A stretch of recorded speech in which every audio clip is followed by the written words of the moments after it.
euh, Marx fait une critique radicale de l'imposture démocratique dans la critique de la philosophie du droit de Hegel, dans la question juive et dans la Sainte Famille. Une critique radicale où il montre que précisément la démocratie, c'est l'agencement aliénatoire de l'atome narcissique de la valeur d'échange qui réduit chaque être humain à être effectivement une dépendance de la prostitution universelle. La démocratie, liberté, égalité, fraternité, c'est liberté de circulation de la marchandise humaine, égalité des marchandises humaines dans la grande comptabilité aliénatoire du mouvement du capital, et c'est fraternité festive ou religieuse de toute la crétinerie dans laquelle on est enfermé. Donc il y a une critique radicale de la démocratie comme mode absolument parfait de réalisation de la dictature du capital. Mais Marx écrit à travers deux temporalités qu'il a écrit, qu'il a vues, et dans laquelle, parce que les conditions historiques de l'époque et le jeu narcissique de l'échiquier géopolitique font qu'il demeure enfermé, quelque part, dans l'appareil qu'il condamne. C'est-à-dire que Marx a très bien compris que la démocratie est une imposture, mais en même temps, en domination formelle, la révolution n'est pas possible. La révolution communiste qui émancipe l'humain, qui détruit l'État, qui détruit l'argent, elle n'est possible qu'au stade ultérieur du capital. Ça ne veut pas dire que c'est un automatisme. Et ça me permet d'ailleurs de faire référence. J'ai plusieurs personnes qui me demandent, mais qu'est-ce que le déterminisme? Et là, on en revient à Bordiga. Le déterminisme, c'est l'antithèse absolue de la passivité.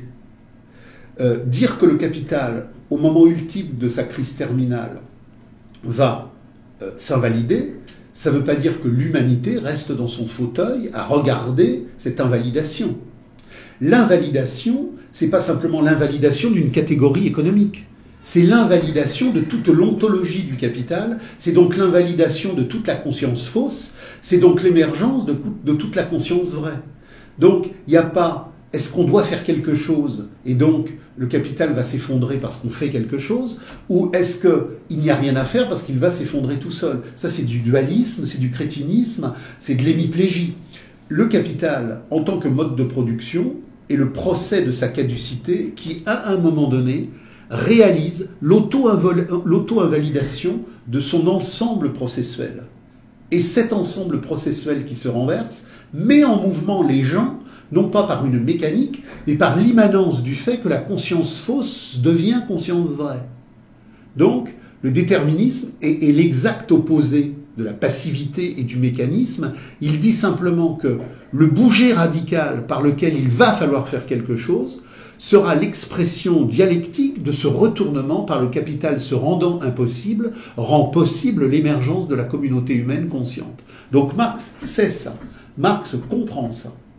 Mais il écrit en période de domination formelle, le capital n'a pas développé la réalité de la marchandise intégrale, on est en domination formelle, dans une phase intermédiaire où il y a plein de résidus des modes de production antérieurs. Le capital n'a pas sa maturité, il a encore les béquilles de son antériorité. Donc, qu'est-ce que dit Marx? Il dit, il faut que l'ordre de la marchandise s'empare de la totalité du monde pour qu'enfin la révolution devienne possible. Et donc à partir de là, et on le voit dans le manifeste, il y a la définition, par-delà la vision maximale du projet communiste, il y a la définition de programmes minimum qui ne servent à rien. Parce que la marche de l'histoire n'avance pas plus vite, parce qu'on la soutient activement. Quand Marx, par exemple, soutient les luttes démocratiques de la bourgeoisie en Allemagne pour faire avancer l'histoire. Ça ne fait pas avancer l'histoire d'une seule seconde, puisqu'elle avance au pas déterminisme de son processus. Par contre, ça va produire des effets d'opacité qui vont porter à préjudice dans le long terme. Parce que quand la social-démocratie va se constituer, elle ne va pas se constituer sur l'analyse de Marx, elle va se constituer à partir de Marx, à partir de l'analyse de Marx, pour fétichiser le programme minimum.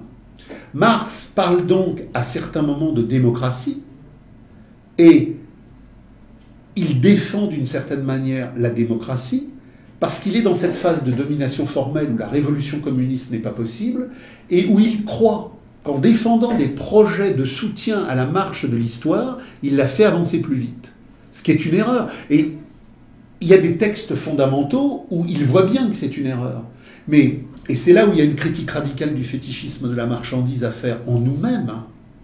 C'est que nous sommes prisonniers d'une impatience narcissique à vouloir participer à l'échiquier géopolitique de ce qui se passe. Donc même si on a une vision... Je prends l'exemple Nuit debout.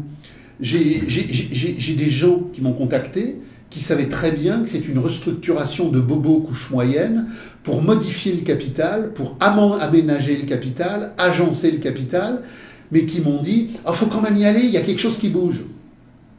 Mais il faut y aller, il y a quelque chose qui bouge. C'est intéressant d'y aller si c'est pour dénoncer l'imposture du bouger.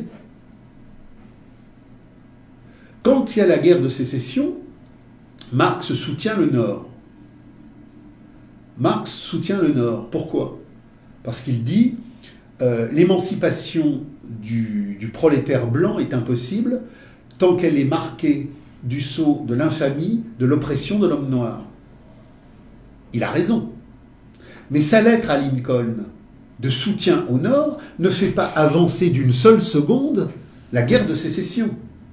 En revanche, elle peut distiller des parcelles aliénatoires d'illusions qui donnent à penser qu'il y a un camp qui est meilleur que l'autre. Donc il faut comprendre que Marx a compris que lors de la révolution communiste, la démocratie, qu'il a critiquée d'une manière radicale dès 1843, serait abolie en tant qu'imposture, parce que la démocratie, ce n'est pas l'automouvement de l'émancipation humaine, ce n'est pas l'auto-organisation de l'humanité émancipée. La démocratie, c'est le démos aliénatoire qui autogère la servitude de la valeur d'échange. Mais comme il a été prisonnier en domination formelle de cette impatience narcissique à vouloir aller où ça bouge, à un moment donné, il y a des confusions analytiques qui se sont produites. Et ces confusions analytiques, qu'il n'a pas voulu produire, mais qu'il a produit, ont été récupérées par la social-démocratie, puis par le bolchevisme, et ont d'ailleurs été insistées par Engels à la fin de sa vie, quand s'est constitué le grand orchestre social-démocrate de la gauche du capital pour contrôler le prolétariat. Et donc Rosa Luxembourg, qui fait une critique radicale de la social-démocratie, qui fait une critique radicale de l'imposture social-démocrate de la social-démocratie, puisque à travers la Ligue Spartacus, elle va faire jaillir un positionnement révolutionnaire critique du bolchevisme, elle fait jaillir ce surgissement contre l'imposture démocratique à travers un discours démocratique. Parce qu'elle est en un temps où on est encore prisonnier de cette imposture-là. Il faudra donc attendre les groupes radicaux qui surgiront après pour faire une critique radicale de la dictature démocratique du capital, ce que Marx avait très très bien compris, mais qu'il n'a pas pu totalement aboutir parce qu'il marchait sur deux pieds. Il marchait sur le pied de la domination formelle et il marchait sur le pied de la domination réelle. Donc, son objectif, c'était de soutenir la démocratie en domination formelle, parce qu'il croyait que ça accélérerait le temps de l'histoire. Mais par contre, entre la critique du programme de Gotha et les textes de 1843, en passant par l'idéologie allemande, qui est le texte le plus radical, en clarification méthodologique, il est clair que la communauté humaine émancipée abolit l'État, abolit l'argent, abolit le travail, et donc abolit la démocratie, qui n'est que la dictature de l'autogestion capitaliste, le participationnisme, le citoyennisme de base. Et la démocratie directe est la forme la plus parfaite de la démocratie du capital, parce qu'au stade supérieur de la domination réelle, il faut associer la plèbe asservie à l'autogestion de sa propre incarcération. Donc Marx l'a très bien compris, ça. Mais comme en domination formelle, c'est la même chose pour les crises. Marx sait très bien que seule la crise cataclysmique du positionnement terminal du capital permettra la révolution. Il a écrit le livre 1, le livre 2, le livre 3, le livre 4. Il montre du doigt le temps profond de la cybernétique et de la machinerie capitaliste de la domination réelle. Quelque part, il signale la mécanique informatique du XXIe siècle. Donc il sait que la révolution, c'est pour dans très longtemps. Mais quand en 1857, il y a une crise, dans l'impatience narcissique de l'échiquier géopolitique, il s'excite. Il écrit à Engels, ça y est, Mais il sait que ça y est pas. Parce qu'il y a deux Marx. Il y a le Marx des profondeurs analytiques qui nous dit le tout du monde en mouvement, et il y a le Marx narcissique de l'impatience immédiatiste qui veut bouger. Donc, ça nous permet de poser cette question essentielle en même temps à tous les gens qui posent la question, mais alors que faire? Que faire? Que faire? Faire, il n'y en a qu'un faire. Il y a le faire radical. Tous les autres sont des fers factices de reproduction de l'aliénation capitaliste. La seule chose qu'il convient de faire, c'est d'être un jalon de conscience individuelle qui rencontre d'autres jalons de conscience individuelle pour faire réseau de jalons de conscience collective et de partout rappeler que la critique de l'économie politique présuppose l'abolition de l'État, l'abolition de l'argent, l'abolition de l'État et l'abolition de toutes les fractions politiques du capital, de l'ultra-droite à l'ultra-gauche du capital. À bas tous les partis, à bas tous les syndicats, auto-émancipation du prolétariat pour s'abolir et faire surgir la communauté émancipée. Et la communauté émancipée abolit la démocratie, qui est la dictature la plus parfaite du capital, ce que Marx a compris, mais que dans les hésitations narcissiques de la domination formelle, où le temps de la révolution n'était pas arrivé, il a constamment contredit tout en la recontredisant et la recontredisant. Il y a donc en permanence deux Marx. Le Marx de la longue vision radicale de la domination réelle, qui nous parle à nous maintenant et qui nous dit abolition de l'État, et le Marx de la domination formelle qui veut l'abolition de l'État, mais qui, comme c'est pas possible, se laisse aller à l'emprisonnement de l'immédiateté narcissique.